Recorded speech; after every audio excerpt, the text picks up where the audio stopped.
आज बाजार खुलने के बाद एक बयान आया डोनाल्ड ट्रंप का और उन्होंने कहा कि फार्मा पर अलग कैटेगरी के तहत वो टैरिफ लगाएंगे और ये डिस्टेंट फ्यूचर में नहीं, प्लानिंग चल रही है। हो सकता है आने वाले समय में, नियर फ्यूचर में ही टैरिफ लगाने का वो ऐलान यहाँ पर कर सकते हैं। तो जब जैसे ही ये बयान आया, हमने देखा कि भारी गिरावट फार्मा शेयरों में दिखनी शुरू हुई। कल एक राहत की रैली दिखी थी क्योंकि फार्मा को यहाँ पर एक्सक्लूड कर दिया गया था टैरिफ लगाने की खबरों से, लेकिन आज जब ये बयान आए तो एकाएक हमने फार्मा स्टॉक्स में भी बड़ी गिरावट आते हुए देखी है। अब इसमें जो बड़े एक्सपोजर वाली कंपनियां हैं उसमें सिंजीन इंटरनेशनल करीब 60-70% का एक्सपोजर है यहाँ पर। Gland pharma, doctor Reddy's, Aurobindo pharma जैसी कंपनियों का यहाँ पर एक्सपोजर काफी ज्यादा है यूएस में। अगर 10% टैरिफ का ऐलान किया, जो कि संभावना जिसकी काफी ज्यादा है, तो फिर इनके एबिटा में करीब 9 से 12% का दबाव यहाँ पर देखने को मिल सकता है और ईपीएस में भी ईपीएस में भी इस पर असर पड़ सकता है। डॉक्टर रेड्डीज की बात करें तो ईपीएस में संभावित असर करीब 6.5% का रहेगा।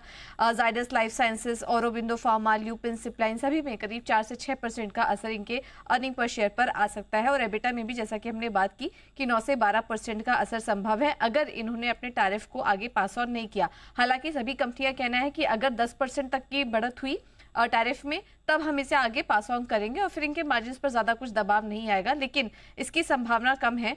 और हम देख सकते हैं कि यहाँ पर ट्रंप ने खुद ही यहाँ पर बयान में दे दिया है कि ऐसा कुछ निकल कर आ सकता है। लेकिन रिपोर्ट्स का ये भी कहना है कि ये करना ट्रंप के लिए थोड़ा यहाँ पर दिक्कत वाली बात हो सकती है और महंगा पड़ सकता है ये अगर ट्रंप ने इस तरह का फैसला लिया, क्योंकि आपको बता दें कि भारतीय कंपनियों के जरिए जो मेडिसिन यूएस में एक्सपोर्ट होती हैं उससे यूएस में करीब $219 बिलियन की सेविंग भी होती है। तो कोई छोटी मार्केट नहीं है भारत यूएस के लिए, काफी बड़ी मार्केट है, क्योंकि एक तरीके से जेनरिक अगर हम देखेंगे तो फार्मा मार्केट में इंडिया का शेयर 47% का है। इनके बायोसिमिलर का जो योगदान है वो 15% का है। जेनरिक दवाइयों से ही यूएस को करीब सालाना $400 बिलियन की बचत होती है और इसके अलावा 2019 में 6 से 7 यूएस की फार्मा कंपनियां दिवालिया भी हो चुकी थी। तो इस वजह से भी इंडिया एक बड़ी मार्केट है और यूएस के लिए, तो इस वजह से करना थोड़ा महंगा साबित हो सकता है यूएस के लिए। लेकिन देखना होगा, क्योंकि ट्रंप ने खुद ही आके ये बयान आगे बढ़ के दिया है, तो हो सकता है कि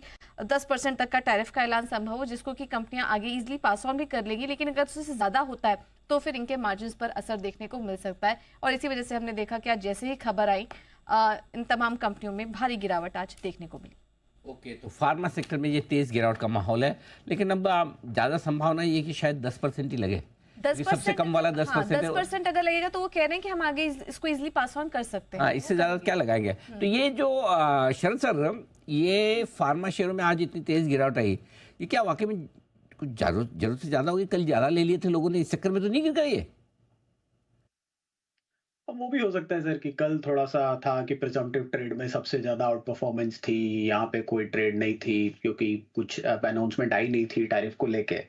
तो स्पेकुलेशन के लिए बेस्ट पॉकेट था, तो थोड़ा ओवरबॉट भी हो गया था शायद एक दिन में। और बाकी जैसा पूजा भी अभी बोल रही थी कि जितना टैरिफ लगाने की बात कर रहे हैं और जो उनकी डोमेस्टिक इकोनॉमी पे इसका इम्पैक्ट पड़ेगा, ये तो ऐसा भी नहीं है कि कंज्यूमर पे पास ऑन होगा, क्योंकि यूएस यूरोप में ज़्यादातर स्टेट स्पॉन्सर्ड मेडिकेशन है, तो डायरेक्ट गवर्नमेंट का बिल भी बढ़ता है अगर मेडिकेशन बढ़ के कॉस्टिंग बढ़ती है। और वो सेंसिटिव आइटम है, ऑटो की तरह नहीं है कि अक्रॉस द बोर्ड बढ़ा दिया, इन्फ्लेशन जो होगा देखा जाएगा। तो मुझे लगता है फार्मा पे बहुत ज़्यादा कड़ाकड़ी तो शायद नहीं कर पाए। हाँ, कुछ अगर प्रोडक्ट्स में जहाँ प्राइसिंग एबनॉर्मल हुई वहाँ हो सकता है थोड़ी बहुत हो, बट वो तो पिछले 3-4 साल से लगातार वो कर ही रहे हैं, तो मुझे लगता नहीं कि उसमें बहुत ज़्यादा होगा। और प्राइमरीली जैसा आप बोल रहे हैं कि जो प्राइस करेक्शन है आज, वो शायद इसी वजह से है कि कल थोड़ा बिल्डअप बन गया होगा जल्दी और शायद एक आध दिन मैक्सिमम ये पेन रहे, उसके बाद तो ठीक हो जाना चाहिए। स्टॉक्स के हिसाब से मुझे लगता है doctor Reddy large cap stocks में काफ़ी बढ़िया वैल्यूएशन पे अवेलेबल है अभी। ऑलराइट, चलिए, तो फिलहाल ये राय बनती हुई और फार्मा स्पेस में हमने देखा है कि जितनी कंपनियों की आय का मेजर चंक आता है यूएस के मार्केट से, वो यहाँ पर खासी प्रभावित हुई और कल यही पूरा सेक्टर चलता दिखा था। लेकिन इंटरेस्टिंगली एक चार्ट है फार्मा स्पेस का जो स्ट्रेंथ दिखा रहा है, वो है टोरेंट फार्मा। एक बार जरा सुदीप जी इसका चार्ट देखिए, चार्ट बताइए कैसा लग रहा है।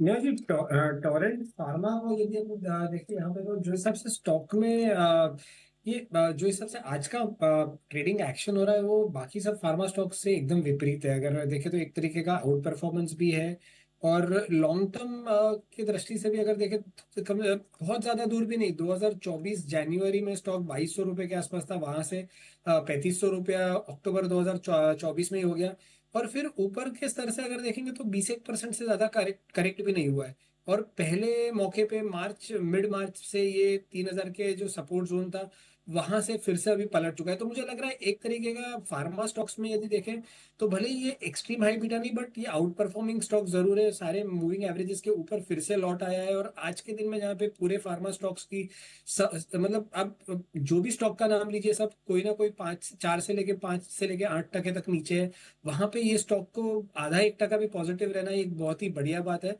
और मुझे लग रहा है यहाँ पे ये स्टॉक में ये लेवल अगर होल्डिंग है तो 3180 का एक ट्रेलिंग स्टॉप लॉस रखे, और मुझे लग रहा है ऊपर की तरफ ये 3400 तक तो जाएगा ही, और 3400 के ऊपर सस्टेन किया तो एक फ्रेश अपसाइड यहाँ पे आएगा, एक ट्रेंड लाइन ब्रेकआउट भी आ जाएगा, तो वहां उसके बाद ये 3600-3700 तक की भी छलांग लगा सकता है।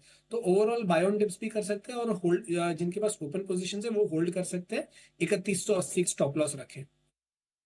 फार्मा यहाँ पर कुछ इंटरेस्टिंग चार्ट स्ट्रक्चर है, 3400 की तैयारी होती दिख रही है, बाय ऑन डिप्स करे, पोजीशन है तो स्टॉप लॉस के साथ होल्ड करे, और इवेंचुअली यहाँ 3600 के दर्शन हो सकते हैं। अभी Q4 अपडेट्स हम देख रहे हैं, लगातार एक एक बैंक के निकल कर आ रहे। इक्विटास स्मॉल फाइनेंस, इस पर जरा नजर डाल लेते हैं। यहाँ पर हम देख रहे हैं कुल डिपॉजिट ऑलमोस्ट 20% बढ़कर आया है, कासा में 7.5% की बढ़त है। कुणाल जी जरा बताइए, इक्विटास SFB क्या करना है?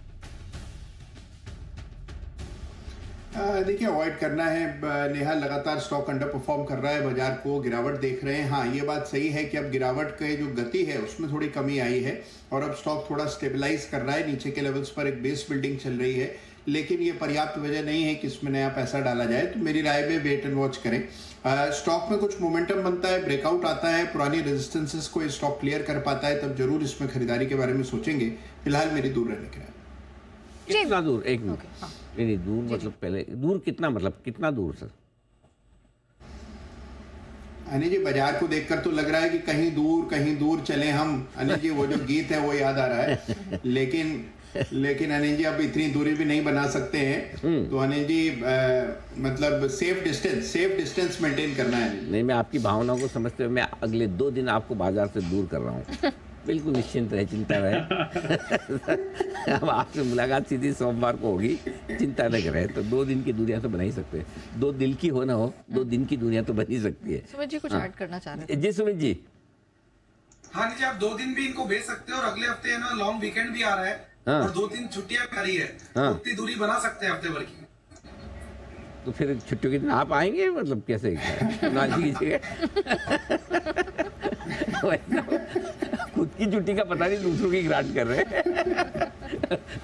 ऐसे आइडिया मत दो, सारे भाग जाएंगे, पता चला है। चलिए, तो ये है आपके लिए कुणाल जी की तरफ से राय आती इक्विटास स्मॉल फाइनेंस पे, ये आपके लिए अपडेट आता हुआ दिख रहा है। इस वक्त स्टॉक तो ठीक ठाक है, कोई ज़्यादा बड़ी तेजी या मंदी के माहौल में है नहीं।